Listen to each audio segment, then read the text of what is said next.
नमस्कार दोस्तों।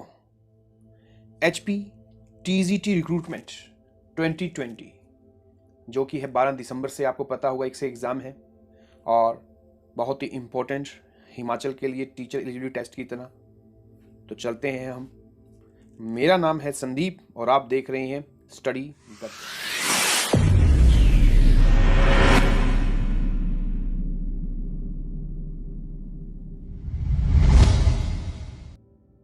काफ़ी स्टूडेंट्स के मैसेज आए कि सर आप HP TGT कमीशंस के लिए वीडियो बनाइए।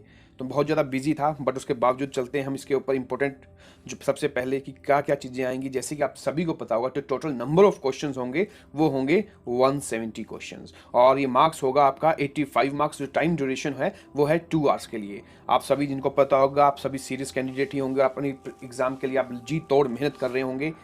तो इसमें जनरल नॉलेज जो सब्जेक्ट है, जीके जिसे हम बोल देते हैं, English, aptitude, reasoning, Hindi, concern subject, जो भी आप जिसमें भी आपका जो सब्जेक्ट होगा उस सब्जेक्ट से रिलेटेड, तो यहाँ से आएंगे टोटल नंबर ऑफ 170 क्वेश्चन आएंगे।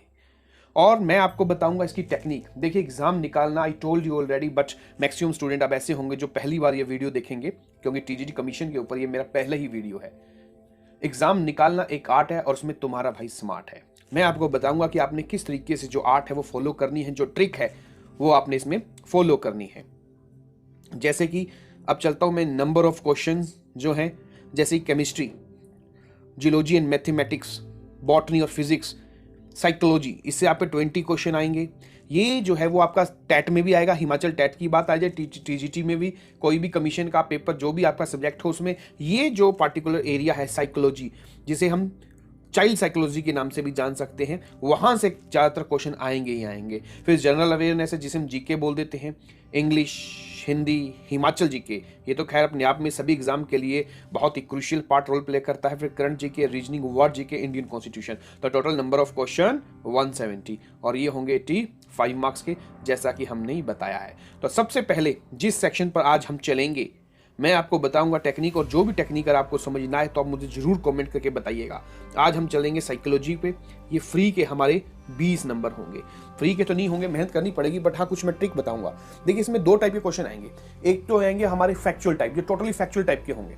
एक आएंगे कॉन्सेप्चुअल टाइप। फैक्चुअल टाइप में देखो, beggars can't be chooser, it's means आपको वो करना ही पड़ेगा, रटना ही पड़ेगा कि किस राइटर ने ये वाली बात बोली है, कौन सा ऑथर है, ठीक है, कौन सा चाइल्ड स्पेशलिस्ट है, किसने ये वाली बात बोली, तो वो तो आपको रटना ही पड़ेगा। बट इसके अलावा जो हमारे कॉन्सेप्चुअल क्वेश्चन है, आपको आप बोलेंगे sir what is the conceptual question, या what is the definition of the conceptual question, तो अगर यहाँ पर उसकी बात की जाए तो वो क्वेश्चंस जिसमें आप मोटी सी एक बात नोट कर सकते हो कि उन टाइप के क्वेश्चंस का हमेशा आइडल आंसर होगा। अब आप बोलोगे सर आइडल आंसर क्या होता है।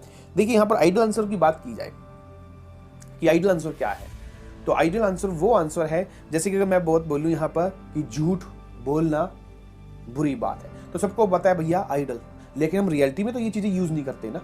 रियलिटी में तो हम झूठ बोलते ही बोलते हैं, राइट। 100 में से 80-90% मौकों पर हम झूठ बोल देंगे जहां पे हमें लगेगा फायदा है। तो ये आइडियल आंसर क्या होगा भैया, सबको पता है झूठ बोलना पाप है, ठीक है, ये सबको पता है। Honesty is the best policy, लेकिन हम मैक्सिमम टाइम में कहाँ ऑनेस्टी यूज करते हैं। बट आइडियल तो है कि हाँ जी, सोसाइटी में ये चीज है और ये चीज नंबर 1 पे है, ये चीज फॉलो करनी चाहिए। तो ये चीज तो आपने नोट करनी ही करनी है। यहां पर बात ये आती है, तो आइडल जो इसकी जो आंसर होंगे वो आइडल आंसर होंगे। अब आपको कहें वो कैसे, मैं उसी पे चलता हूं, ध्यान से समझिएगा, और फ्री के मार्क्स हैं आपके।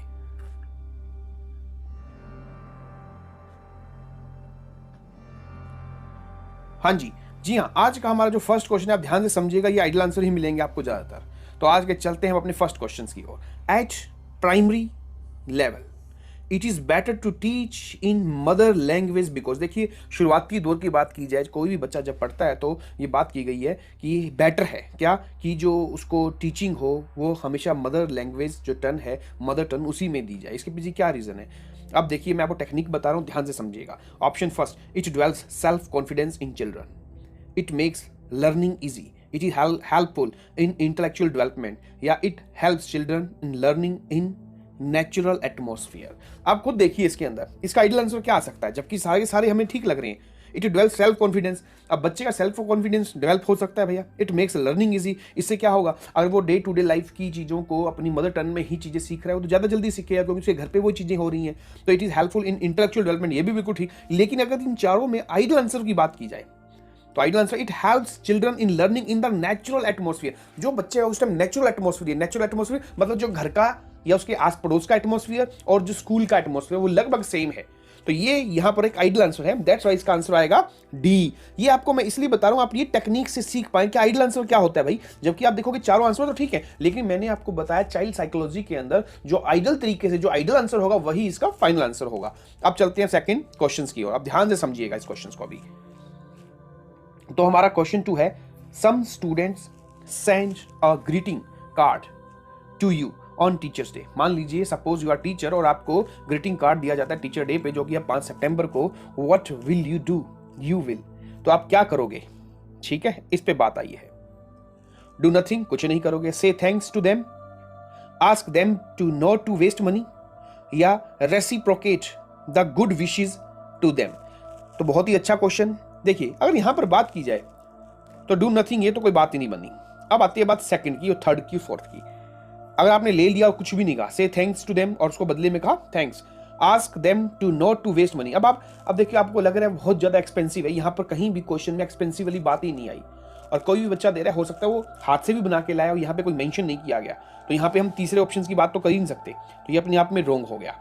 ठीक है, D, reciprocate the good wishes to them, और बदले में आप उसको गुड विशेस दोगे, या से थैंक्स टू देम। तो यहां पर जो आइडियल आंसर आप मान के चलिए, जब आप स्कूल में आप खुद ही देते थे तो बदले में वो यही बोलते थे टीचर थैंक्स या गॉड ब्लेस यू, इस टाइप की बात बोलते थे। तो ये आ जाएगा हमारा option B, stay thanks to them. मतलब आइडियल आंसर इन चारों में कौन सा आइडियल है? बी। आदर्श जो आंसर होगा, उत्तर होगा, वो है ऑप्शन बी। चलते हैं क्वेश्चन थर्ड पे। A student comes late in your class, then you will. देखिए कोई भी बच्चा आपकी क्लास में लेट आता है तो आप क्या करोगे? इन्फॉर्म टू पेरेंट्स, उसके माँ बाप को बताओगे। Punish him, try to know the reason, not pay attention there. तो हाँ जी, सबसे बड़ी चीज देखिए, इसके ऊपर कोई एक बार ऐड भी आ चुकी है इसी किस्से के ऊपर। पेरेंट्स को आप बताओगे, पेरेंट्स को तो बताने की तब जरूरत पड़ेगी जब वो घर ही नहीं रहता, क्योंकि घर तो वो ऑलरेडी है और पेरेंट्स उसके घर में ही मिलेंगे, तो पेरेंट्स को तो ऑलरेडी पता ही होगा, मान के चलिए आप, चांसेस हैं। पनिश हिम, या उसको पनिश करोगे, try to know the reason, या नॉट पे अटेंशन दे। बिल्कुल आइडियल जो आंसर है, आप अपनी जगह पे टीचर अपने आप को रख के देखिए, आपको अपने आप पता चल जाएगा। तो यहां पे जो आंसर होगा वो होगा आपका option C, try to know the reason. ये बिल्कुल आइडियल आंसर है। और ये मैं उन क्वेश्चन की बात बता रहा हूं जो कि कॉन्सेप्चुअल टाइप के क्वेश्चन होंगे, जो फैक्चुअल होंगे, मैं उन पे भी बताऊंगा आपको टेक्निक, व्हाट यू टेक्निक, ठीक है, used in that type of questions. चलते हैं हम क्वेश्चन नंबर 4 की ओर। Most important work of teacher is, अब सबसे मोस्ट इंपॉर्टेंट वर्क क्या होता है टीचर का? To organise teaching work, to deliver lecture in class. देखिए ये वर्क है आपका, बात आई है मोस्ट इंपॉर्टेंट वर्क की। आपका वर्क क्या है? ऑर्गेनाइज टीचिंग वर्क, ठीक है, सबको पता है। मतलब टू डिलीवर लेक्चर, ये जो आपका, ये तो एक टाइप ऑफ वर्क है ही है।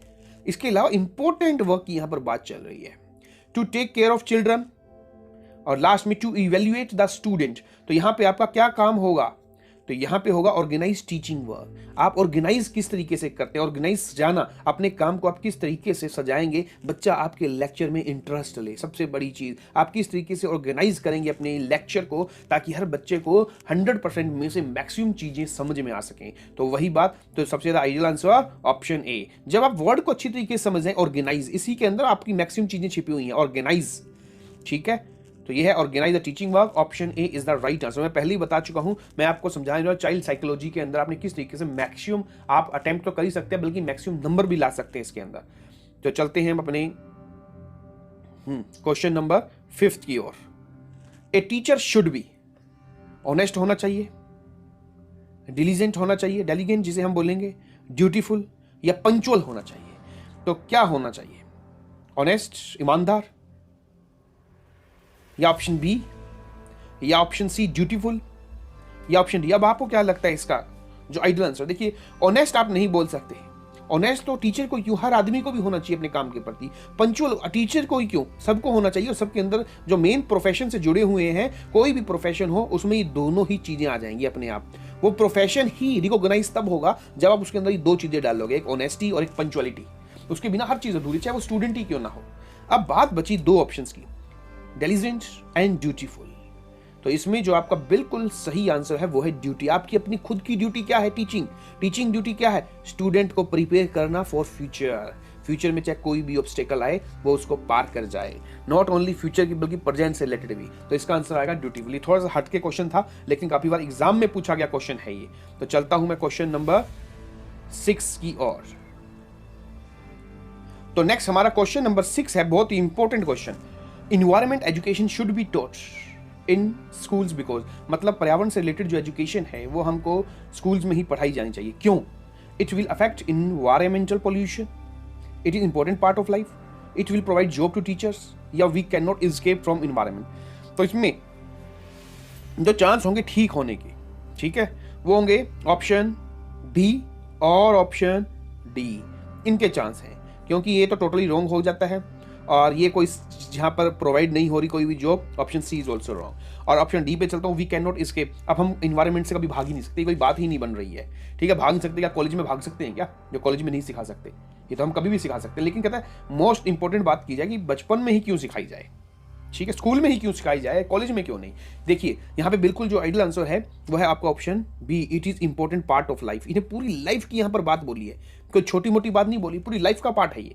तो लाइफ इन्वायरमेंट सिर्फ स्कूल्स में क्यों, कॉलेज की बात हो, बुढ़ापे की बात हो, या फिर जब आप 100 साल के हो जाए तो भी क्यों ना हो, बचपन की बात छोड़िए क्योंकि ये लाइफ का पार्ट है। अब बात आती है स्कूल में ही क्यों पढ़ाई जाए। देखिए सिंपल सी बात बताता हूँ, अगर हमको स्कूल्स में ही ये बता दिया जाए what is the importance of oil या नेचुरल ऑयल, तो आप कभी भी नोट करना, आप जितना मर्जी पैसा कमा लो, चाहे आपके डैडी अरबपति ही क्यों ना हो, हम कभी भी पेट्रोल की बर्बादी नहीं करेंगे। अगर हमारे घर के बाहर फरारी खड़ी है, मान लो, मैं फॉर एग्जांपल दे रहा हूं, तो हम सिर्फ उसके अंदर मौज मस्ती मटर गश्ती करने के लिए ही सड़कों के चक्कर नहीं लगाएंगे। जब हमको बचपन में ये चीज बता दी जाए कि पेट्रोल को बनने में अरबों साल लगते हैं, ठीक है, आपके पास अगर पैसा ज्यादा है तो इसका मतलब आपके राइट नहीं मिल गया कि आप पेट्रोल बेफालतू में जला लो या इन्वायरमेंट को खराब कर लो। इन्वायरमेंट बनने में कोई 1-2 साल नहीं लगते, कितने सालों का प्रोसेस होता है इन्वायरमेंट को बनाने का, क्योंकि आज तक किसी भी प्लेनेट में इन्वायरमेंट की ही तो कमी है, अदरवाइज लाइफ तो वहां भी सेट हो सकती है। तो अगर बचपन में ये चीजें सिखा दी जाए, that's why it is the important part of life. तो इसका आंसर होगा ऑप्शन बी। तो चलते हैं हम क्वेश्चन नंबर 7 की ओर। हाँ जी, question number 7, Navodaya schools have been established to. जो नवोदय स्कूल है आप सभी को पता होगा वो स्थापित कैसे हुए, या अगर मैं बात करूं हैव बीन एस्टैब्लिश्ड टू, आपके आगे 4 ऑप्शन हैं। Increase number of schools, increase number of schools in rural areas, ठीक है, provide good education in rural areas, complete Sarva Shiksha Abhiyan, या check wastage of education in rural areas. देखिए इसका जो बिल्कुल सही जवाब है, फैक्चुअल की बात की जाए यहाँ पर, provide good education in rural areas. आप कभी भी देखना जो प्राइवेट स्कूल हैं, कॉन्वेंट स्कूल हैं, वो आपको बड़े बड़े सिटीज में, ठीक है, बड़े बड़े हिल एरिया में मिल जाएंगे, लेकिन रूरल एरिया में कम ही देखने को मिलेंगे। तो उनमें भी एजुकेशन उसी ऊंची अगर दर से करवाई जा सके उपलब्ध, जैसे कि शहरों में करवाई जाते हैं, इस मिशन के साथ नवोदय स्कूल खुले थे, ठीक है। चलते हैं हम आगे, तो इसका आंसर आएगा ऑप्शन बी। ये फैक्चुअल टाइप का था थोड़ा सा, ये देख लेना आप। चलते हैं हम क्वेश्चन नंबर 8 पे। तो क्वेश्चन नंबर 8 की यहां पर बात की जाए, women are better teacher at primary level. तो ये याद रखना, जो औरतें हैं वो प्राइमरी लेवल पर ज्यादा अच्छी टीचर हैं। क्यों? इसके पीछे क्या रीजन है? तो they behave more patiently with children, they are ready to work with low salary, higher education is not needed in this profession, या they have less chances in other profession. देखिए सबसे पहले जो सी ऑप्शन की बात कही totally wrong है। क्यों भाई? मैं तो कहूंगा कि छोटे बच्चों को पढ़ाना बड़े बच्चों से पढ़ाने से लाख गुना ज्यादा डिफिकल्ट है। अरे बड़े बच्चों को तो आप कहानी भी सुनाओगे, उसे स्टोरी सुनाओगे, आराम से सुन लेंगे। छोटे बच्चों में तो बहुत ज्यादा दिक्कत आती है, और अगर छोटे बच्चे का बेस ही क्लियर नहीं है तो बड़े वो होकर भी अच्छे नागरिक नहीं बन पाएंगे, किसी एग्जाम को compete नहीं कर पाएंगे। तो छोटा बच्चे को पढ़ाना एक अपने आप में बहुत इंपॉर्टेंट और डिफिकल्ट टास्क है, और इसके लिए मेल तो सुटेबल हो ही नहीं सकता, क्योंकि उसकी जो पेशेंस लेवल है वो फीमेल के पेशेंस लेवल के बराबर टिकता ही नहीं। तो यहाँ पर ये कहना अपने आप में गलत है, और सैलरी की तो यहाँ पे बात ही नहीं आ रही। तो यहाँ पर जो आंसर आएगा वो टोटली आपका आइडियल आंसर, आप खुद देखिए, पेशेंस, उसके अंदर पेशेंस ज्यादा है चिल्ड्रन के साथ, तभी वुमेन टीचर्स ज्यादा बेटर हैं। तो option A is the right answer. तो ऑप्शन ए इज द इसका राइट आंसर। चलते हैं हम आज के सेकंड लास्ट क्वेश्चंस की और। तो हमारा आज का जो सेकंड लास्ट क्वेश्चन है, you have been selected in all the 4 professions given below.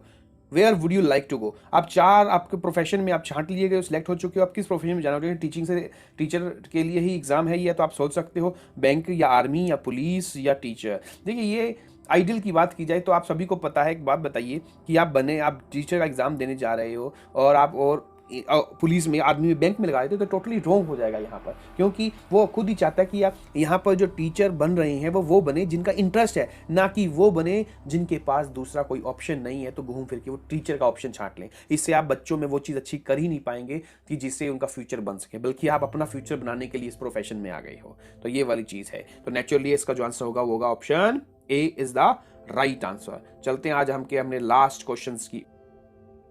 जी हाँ, आज का हमारा last question, what is the most important while writing on the black board? मतलब जब कोई टीचर ब्लैक बोर्ड पे लिख रहा है तो सबसे मोस्ट इंपॉर्टेंट चीज क्या होगी?